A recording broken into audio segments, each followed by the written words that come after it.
Healthcare is actually an information business. The quality of the data is actually going to determine how accurately can we use AI for our benefit. The quality of the data also means how accurate it is, the timeliness of the data, the source of the data, the validity of the data, and then the governance of the data as well. These are all aspects that are far more important than just having a technology that can analyze and give you a smart answer. Hey everyone, welcome to another special episode of the Around the Block podcast, and I'm also the special guest today. I normally host the Health Tech to Care podcast, and today with me I have Dr. Kurshid, I have Nate, and I have Gianluca, and we're going to dive a little bit into the intersection of Web3, blockchain data, and data centers. So first off, can we go around and just do a little bit of introductions, and then we'll dive into those topics. Hi, my name is Anjum Kurshid. I am a faculty in Harvard Medical School and Harvard Pilgrim Healthcare Institute, also the director of the Center for AI and Biomedical Informatics. I'm Nate Golden. I live in Nashville, Tennessee, and I'm a real estate broker. Recently came into acquiring data centers for Oracle and STEM practice. Gianluca de Novi. I think everybody knows me if you're following this podcast, CEO of Circular Protocol. All right, guys, so let's jump in. So data and data centers. Let me start with you, Nate. Why the interest in data centers? Tell us the story there. Yeah, so through a contact of mine, Dr. Adel El-Masiri, he introduced me to his contact, Bernie Allen, who created STEM Practice. Dr. Adel is a genius. He told Bernie, when he was an executive at Oracle, that Oracle wasn't positioned to take on this data center market, the AI data center market, as the Goliath publicly traded, company that they are. So he told him that the best way to do it would be to create a segmented company, be able to advance without all of the legal loopholes that you have to jump through as a publicly traded company. So Bernie left and created, STEM Practice AI was born. Now STEM Practice is basically the engine driving the AI data center revolution here. So I was introduced to them. I went through a few meetings with them on kind of our history of deals that we've done and things like that. And then they asked if we would like to be a partner that would provide these centers for them in the future. And the financial incentives were strong. These things are definitely financially viable compared to our typical multifamily model. So I was interested to step in for that direction, but then learning more and more about all of the applications on the back end, it's, I've never been more sure that I'm in the right spot. So I'm excited to be here. Yeah, because I think everyone thinks when they think about AI and, emerging tech, they think the consumer-facing applications, but what's behind the scene, these data centers are what power them. Right, exactly, yeah. So all of these AI companies popping up is just another confirmation that that we're walking the right path. Right. And next, Dr. Kurshid and Gianluca, can you talk to us a little bit about what you're seeing on the healthcare side of things? With data and the growing need, what's fueling this need for more additional data centers, and tell us a little bit about what you're seeing in the field. Yeah, so I had started my career as a physician, and so and data kind of drives healthcare, because we say that healthcare is actually an information business. We share a lot of information with each other. We share a lot of information with patients, and that's kind of how we deal with a lot of conditions. And yet the quality of the data is actually going to determine how accurately can we use AI for our benefit. The quality of the data also means the validity of the data, how accurate it is, the timeliness of the data. And unfortunately, I think there is a sense that you can just use AI technologies to answer questions that relate to human beings, but AI models that are built on data that is inaccurate or biased in any way will actually exacerbate some of the problems that we may have. So therefore, it is very important to understand how we store data, how we track the validity of that data, and how can we get more complete data so that the models that are built on it are models that actually benefit humans rather than adversely affecting them. So there is a big risk in terms of actually just large data doesn't necessarily mean that it is good data, and the results will be valuable as well. That's where I think some of the technologies that we were discussing today, also in the conference that we were in, are important because they allow us to understand the source of the data, the validity of the data, and then the governance of the data as well. These are all aspects that are far more important than just having a technology that can analyze and give you a smart answer. Yeah, well said. I think, Gianluca, you can chime in on the bias side of AI. But aside that, just to reconnect to the story of the infrastructure, today we are facing more demand for infrastructure because until yesterday, the majority of the infrastructure was for storing and a bit for processing. It was like cloud computing mostly. Now it's shifting completely toward GPUs, and I'm pretty confident that very soon with quantum, just to make sure we are on the same page, it's very recent a breakthrough in a room temperature quantum computer based on light.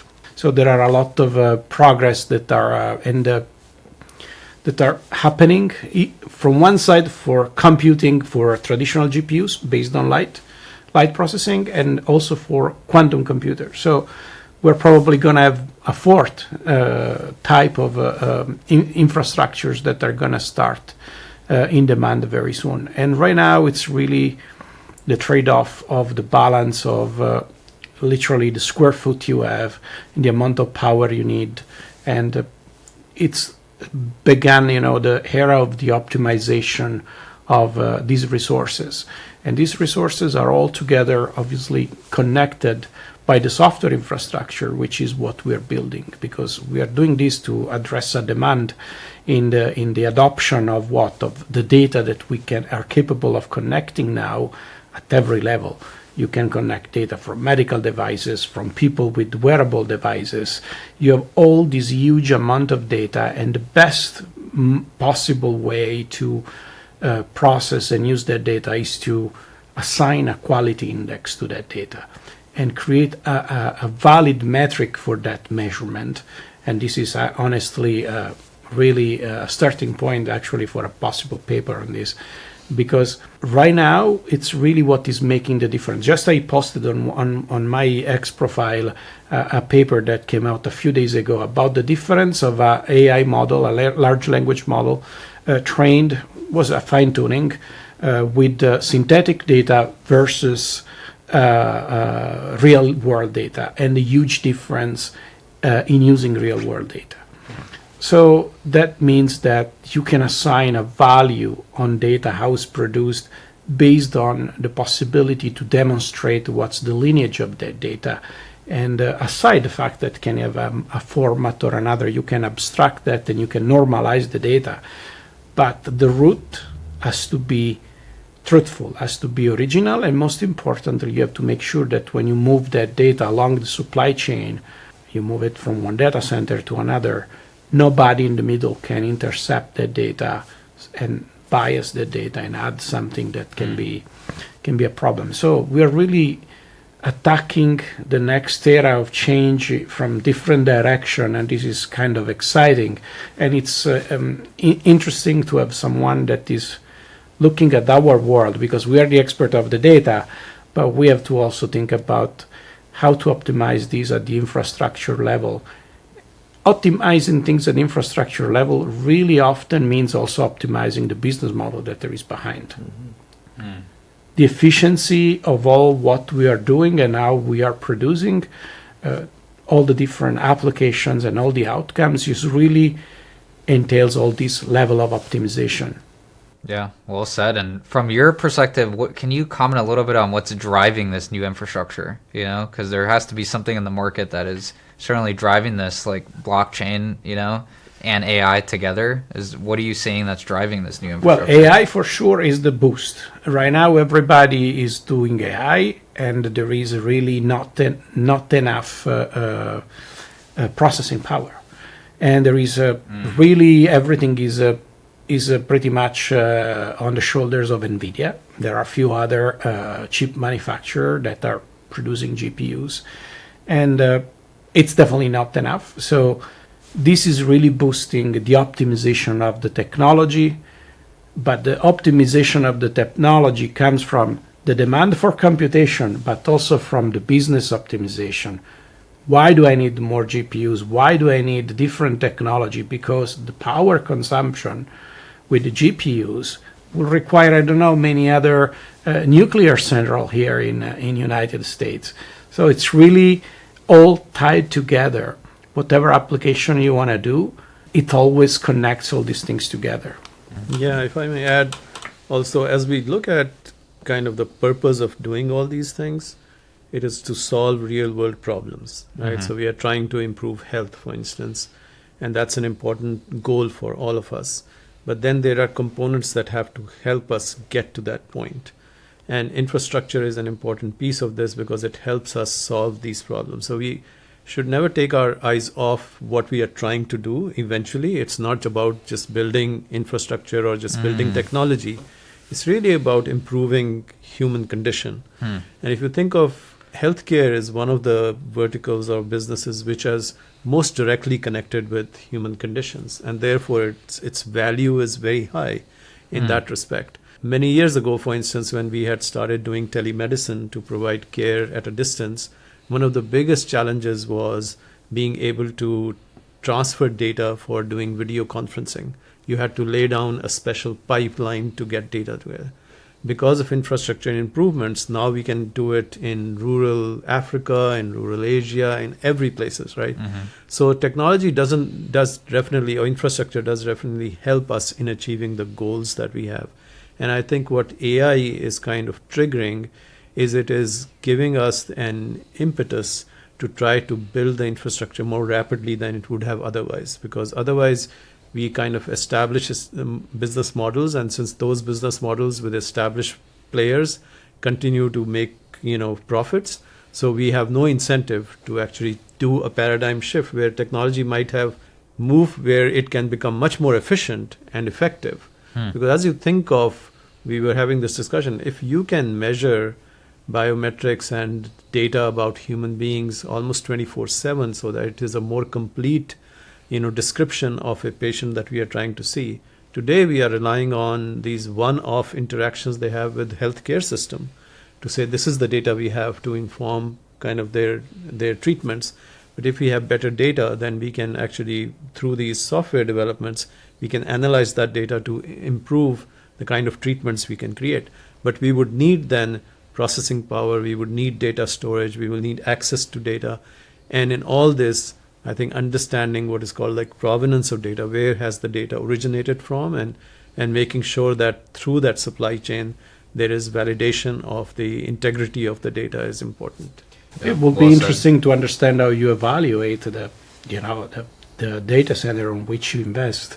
What are the criteria when you have to select where you go for your next investment? Yeah. So as far as the data centers go, with trying to acquire 200 of these sites in the United States, my goal was to start with, I was looking at my family's portfolio to start of, Macy's buildings or malls. And so looking and going into that process with STEM and Oracle made me realize really quickly that, okay, it's going to cost $10 million plus to get the correct power and utilities to this building, and I can buy a data center cheaper than that in some cases. So what I realized was that it's best to go for the current supply that already has the utilities in place, acquire as many of those as possible, get those fitted out, and then when we run out, then we look at retrofitting or building.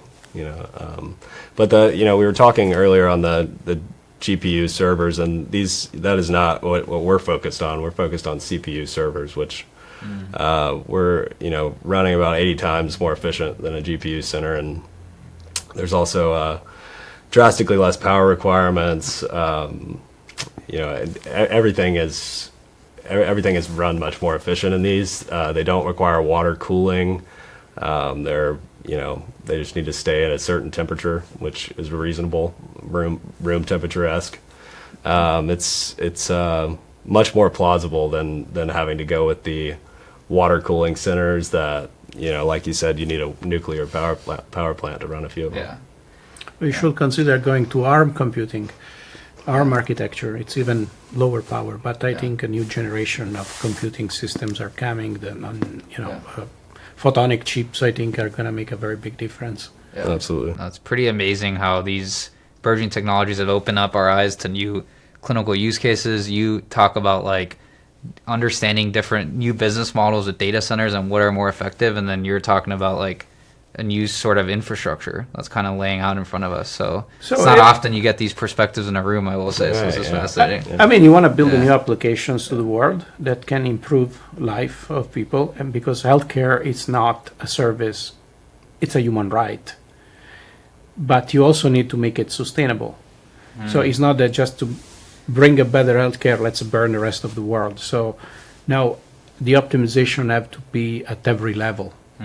You improve your software, but you improve also your infrastructure. So, and that is a very good thing that is happening around the world. The convergence of technologies in the last decade is really going in that direction, because we're really living in a very magical historical moment where we have AI, computer vision, graphics, and all the other things, blockchains that are coming, which is really making a very big difference, because they are bringing new problems and new solutions at the same time. Like the AI brings a ton of problems, because again, I keep repeating these all the time, who controls the data controls the narrative. So you have to put guardrails in place to make sure that the data you're using is the real world data. It's not handpicked, it's not biased, it's the way, it's a picture of the world. Otherwise, your AI is going to give you exactly what you're going to feed into.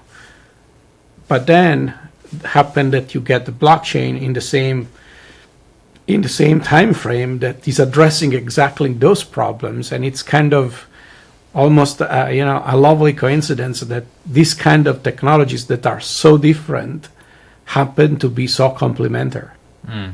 That's a really good point, because I think what our goal should be is not just to be able to replicate where we are today with a new technology or new infrastructure. It's actually to go above it. And as has rightly been said, I think we see that there is an opportunity to really do good in this world with these kinds of intersections that are happening. So whether it is AI that can actually increase our intelligence in terms of solving these problems, but again, if we kind of focus of AI to be almost as good as a clinician, then we have not really added to the intelligence that we can have, which is kind of how these technologies have to be built. But that also means that our way of evaluating these technologies should also reflect kind of that higher goal. Yeah. It is very important that how we evaluate the impact of this to improve efficiency, whether from a business perspective or effectiveness in terms of clinical perspective. And a lot of that goes back to the data that they are trained on, because if they are trained on data that is representative of the population and the problems that we are trying to solve, then we will get better answers, because AI by itself is not going to generate the answers that we need. We are defining that as a society. And that's, I think, where these kind of opportunities are giving us a chance to do better than what we have done so far. Right. Yeah, that's very well said. It's pretty amazing how it's made evaluation criteria like tighter almost in a way, but it's like an emerging field, but it's also like where our ability to evaluate not just like the advent of AI, but new data that comes about it it's like a whole new landscape. Think about in the past, if you didn't have the proper technology, you would comply or not with the regulator, and you will eventually get fined. Today, you have another opportunity, which is you have the right tools. You just need to embed those tools in your project. Yeah. And that's all you really need to do.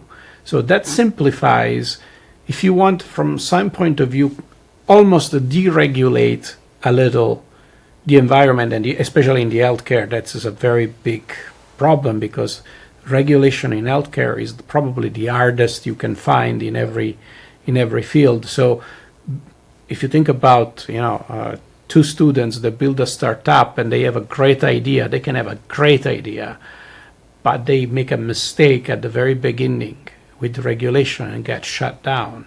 We lost a project. We lost a very good solution. So the fact that now you can find AI that can make a little assessment and tell you, hey, you might want to consider to use these, or you need to make sure that you have at least this kind of certification.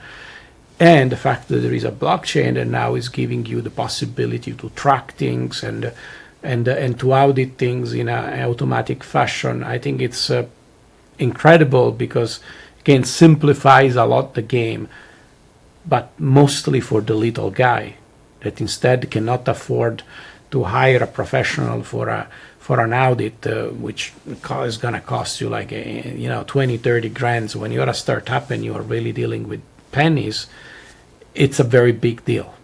Yeah, absolutely.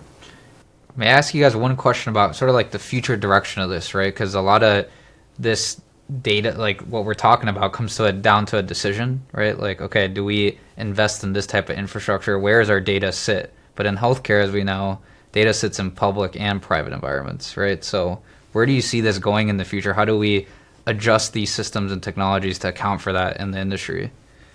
Yeah, I think that one of the things that AI will bring to foreground is just the importance of the governance of the data, because so far we have been able to kind of get away, I think, with inefficient centralized data systems, which are also liable for being hacked, or also having it's harder to update them in timely fashion.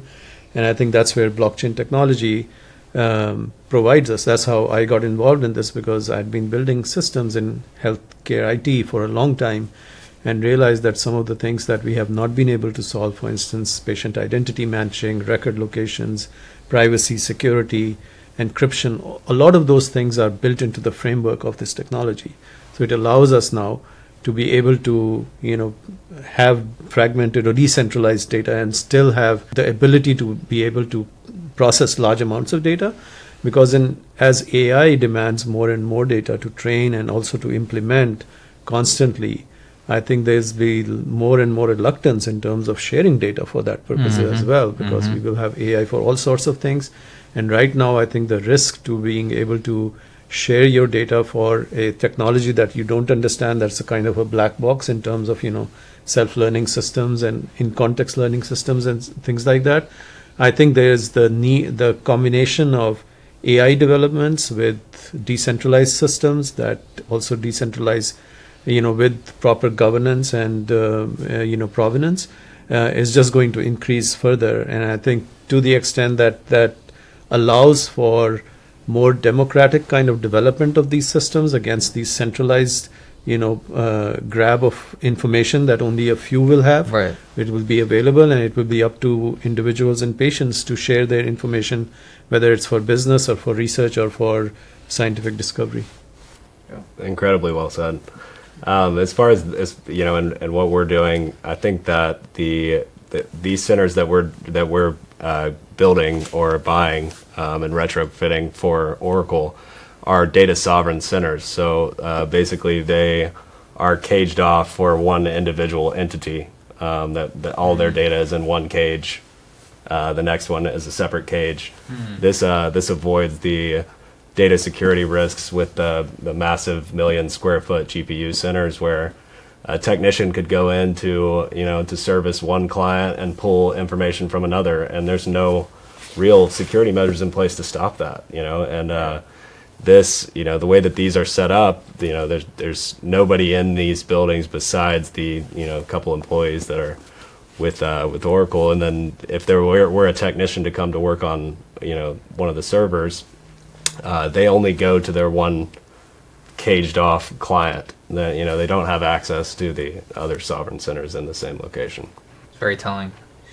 Yeah. So, in my opinion, there is the wish, where I wish the world to go, and let's call this like the long-term forecast, which I'm gonna keep on the side for now, and I'm gonna tell you the low-hanging fruit, which is healthcare in general has been a very sticky and a very conservative industry. Just to give you an example, probably 20 years ago, I got a project rejected for a pathology network, because pathologists didn't want to use a digital microscope. They still wanted to use an optical microscope and share and have like a truck literally moving the samples from one hospital to another, rather than have a digital microscope with a very high resolution, where instead of looking like this, they could look into a screen and have the images transferred in real time. Just to give you an example, how incredible, how conservative it is. Now, this is technology of 20, 25 years ago, now is finally penetrating into the healthcare system. So nobody's gonna, if you think that you're gonna disrupt the status quo of data, I think you're wasting time right now. So the only thing you can do is a sustainable change. What do we have right now? We have that by regulation, the institution, they have to provide data to their client, to their patients, and they're obligated to do so. So just using this kind of regulation, you can create what is called a data aggregation layer, which is something that has been already built in other countries. Yeah. UAE, it's just one of them. If you have a data aggregation layer, what does it mean? It means that I, as a patient, I create an account there, and I give to that layer the authority to fish into all the different silos, data connected to my identity. This means that I have the only aggregate view of all the data of my health. And that layer is what take care of standardizing the format and providing me a single source of data. Why this is the best thing, the best way to go? Because the different institutions can still hold on their data, can still sell their data. They're still gonna have that power to do so, but they're gonna have right on a fraction of your data. And so, but you're gonna be the only one that owns the full history of your health, and then the right to sell that, the access to that. And in this moment, it's not something that they can refer through an article or through something, but that comes just, ingenuinely through conversations with people of this current administration.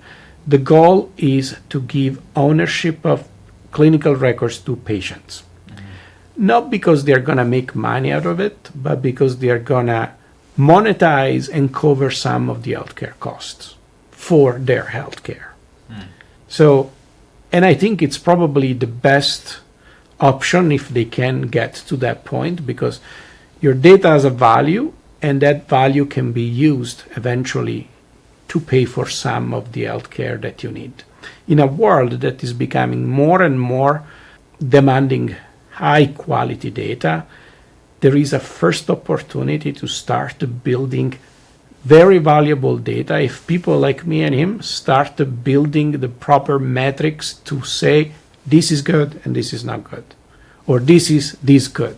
When you put that in place, my prediction is that within the next 5 to 10 years, the only way to sell healthcare data for healthcare applications will be only through certified high quality data sets. Certainly sounds like a long-term forecast. Like I know you said you were putting that aside. Well, 5 years is around the corner. Yeah. Well, gentlemen, I want to thank you for all the insightful comments and perspectives. It was great to hear from you. And like I said, it's not often you get the clinical, the business/investment, and the technological in one room together. To hear those three perspectives come together, it was fascinating to me, and I hope the audience feels the same way. Thank you very much. Fantastic. Yeah, good to be here.